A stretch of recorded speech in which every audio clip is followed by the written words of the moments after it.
Hey guys, and welcome back to my channel. My name is Loryn, and I am the author of the story you're about to listen to. This week you're getting chapter 2 of the Manessah family book 1. I do hope you guys enjoy it because I'm really enjoying writing it. Manessah family book 1, chapter 2, Hollis. Hollis Knight hated the grocery store. It always smelled like slightly old meat and the distinct, faintly pissy scent of the elderly. But it had the best prices, and everyone was nice. It was also the closest one to the apartment he shared with his twin sister, a spot they could walk to rather than have to catch public transit or a taxi cab. He leaned against the cart, cooing at Lumi, his sister's 14-month-old son, his nephew, as she browsed the baby food. "I know he loves these ones, but they're just so expensive," she exclaimed, holding up one of the organic fruit and vegetable pouches. "Get them," Hollis replied as he crossed his eyes for Lumi, who giggled and slapped his chubby hands together. Lumi was a breastfed baby, and he looked it. At 14 months old, he was already wearing 1T clothing, having quickly grown out of everything in the baby section. He was cute, too, but he didn't much look like Hollis or Ivy. Hollis was one of those rare black redheads, and while a lot of them looked a little busted, his parents' DNA had come together in the right way for him to look stunningly beautiful with a lighter complexion and a dusting of freckles. His hair was thick and impossibly curly, and it cascaded down his back, but right now he tamed it into one thick braid he'd coiled into a bun and pinned at the base of his neck. His sister was just as beautiful, but they weren't spitting images of each other. They were fraternal twins, after all, not identical. She'd also gotten the lighter skin, the freckles, and the curly hair, except her hair was brown and she was a few shades darker than him. He turned more heads, but she always got more lingering attention. And little Lumi? He looked like he could have been adopted, save for the fact that they all shared the same doe eyes, full lips, and pointed nose. Little Lumi's skin was as dark as the night sky, and his two big eyes stood out like moons against his tone. He'd been born bald, but now thick coils sprouted from the top of his head. "We don't have the money to get them, Hall," Ivy groaned. "We've got rent coming soon, utilities, we have to have the bug guy come and spray this week according to the lease, and Lumi's daycare is requiring us to send more diapers for him." "Why do they need more diapers when he should be going through less of them?" Hollis squinted, wiggling his fingers for the curious little boy to grab. "I don't know, but they told me if I couldn't bring more, his spot would have to be replaced, and you know how long it took us to find that daycare." "Oh, I remember," Hollis murmured. Before they'd found the daycare for Lumi, they had tag-teamed watching him, and it cut into both of their schedules. It was quite difficult scheduling clients when Ivy worked all weekend and most of the evening during the week. It was even harder trying to accomplish even smaller requests like phone sex or picture sets, while trying to work around a nap schedule. The daycare had been a godsend, even if it was expensive. "Maybe I'll just get these." She grabbed the store-brand jars of individual vegetables and frowned. They weren't even the right color. Sweet potatoes looked artificially neon orange, and the peas were a comparable bright spring grass green. "Ivy, girl, I said get the ones he likes. We've got the money. I've got the money," Hollis said again. "Please don't feed my nephew whatever alien food they're calling those." "Hall, we don't have the money. I checked our account before we left. We have $50. He shook his head. "Our account has 50, yeah, but my work account just got topped off. I've got it. We're good." "Oh." Ivy's pensive excitement dropped when he mentioned his work account. "I mean, I'd rather get the alien food than you have to put yourself out there just for us to survive. And I'd rather put myself out there so he doesn't eat alien food. Look, I know I could go work retail or something, but this pulls in far more money and I can't do it forever." "How much?" she asked, voice lowering. "5 stacks." Five what? What are you doing with this man?" "The bulk of it is for discretion. It's dramatic, but I'm technically sworn not to talk about it. Like who the client is, what we do together, it's all tight sealed. It's also dangerous. Can you at least tell me where you're going tonight?" He shook his head. "I can't." "Then I don't want you to go." One of these days, Hall, these clients paying you for discretion are going to discreetly murder you, and I won't know anything about it because you agreed to keep everything under wraps. If they murder me, I'll make sure I knew in advance and have them wire the money to your account instead of mine, Hollis replied, a teasing smile on his face. Ivy didn't find it nearly as funny, though, as evidenced by the hard punch she gave him. This is serious. You have to be more careful. Okay, Hollis sighed. Buy the good food. I don't put my ass out on these streets for the kid to eat preservatives and food coloring. Reluctantly, Ivy added the organic baby food to the cart and continued on. They didn't talk about money for the rest of the trip, but Ivy was far less stringent on the budget, even buying oatmeal cream pies and fruit snacks. As they grabbed the last couple items on the list, Lumi reached for Ivy's chest, and they made a detour to the mother's room. The pair went inside, and Hollis hung out by the cart, playing a free word game on his cell phone. Hey, a deep baritone voice interrupted Hollis's game. Oh, sorry, am I in the way? Without looking up, Hollis shifted to the side. You good? You look familiar to me, the man trailed. Hollis looked up now, and his gaze landed on a burly man with broad shoulders and thick everything else. His dress was understated but uniform in a pair of khaki cargo pants and a white standard issue t-shirt. His hair was shaved on the sides and high on the top. In fact, he was completely unremarkable, save for the keloided scar going from his temple to the corner of his lips. Do I? The man gave a short, curt nod. You from around here? Sorta.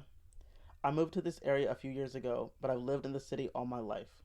Huh, the man said, drinking in Hollis's form. Feel like I know you from somewhere, though. I bet you don't get confused for others a lot, not with them looks. Thanks? A bloom of red formed on the apples of Hollis's cheeks, and he started to say more, but Ivy and Lumi emerged from the private room. Flushed, too, Ivy adjusted her shirt after settling Lumi back in the cart. Okay, I'm good too, she started, before she fully noticed the man who had joined them. Hi? The man, however, had fixed his attention on the now content baby boy. Lumi was sleep drunk with milk, eyelids drooping, giving both a signal of blessing or a warning of doom, depending on the continued actions. The man's lips twitched. The scar vibrated. Cute baby. How old is he? Hollis tracked the man's gaze to Lumi and scooped Lumi into his arms. Lumi relaxed against Hollis, resting his head on Hollis's shoulder. He's a little over a year, Ivy answered as she organized the cart. So, did I interrupt anything? No, Hollis said. He was just leaving, actually. Still with a gaze affixed on the child, the man nodded. I was just leaving. I thought I knew your friend here from somewhere, but turns out I don't. Yeah, turns out, Hollis agreed. Oh, too bad. Ivy inclined her head. The man gave another stiff nod before stepping away from them. He didn't turn his back on the trio until he had reached the edge of the aisle. I can't leave you anywhere. Was he hitting on you? Ivy took control of the cart and wheeled them towards the front of the store while Hollis continued to hold the now snoozing Lumi. I'm not sure. I think it started with hitting on, but I guess when he realized I wasn't alone, he got confused. His voice lifted at the end of his statement, making it seem more like a question than a declaration. I can't imagine he thought we were together, but maybe. Ivy shrugged. What? Are you saying I'm too ugly to be your boyfriend? Not at all. I'm saying believing you and I made my beautiful son is highly unlikely. What kind of hidden recessive gene would we have to get him? True, Hollis agreed. Very true. During checkout, Ivy handed the worker the items and bagged them, and Hollis shifted the baby in his arms to insert his bank card into the machine. When it beeped in approval, he pocketed his card again, and they strolled out of the store, loaded themselves down with bags, and walked the few blocks back to their apartment. Lumi slept on a blanket in the middle of the living room as they put away their groceries and started dinner, even though Hollis wasn't eating. He never ate before seeing a client, as from experience. It tended to become a disaster one way or the other. Literally. So seriously, Ivy hazarded a glance towards her brother, when do you plan to quit this lifestyle? You know everything I'm going to say, so I'll spare you, but it is a serious question. Hollis lifted his eyebrows.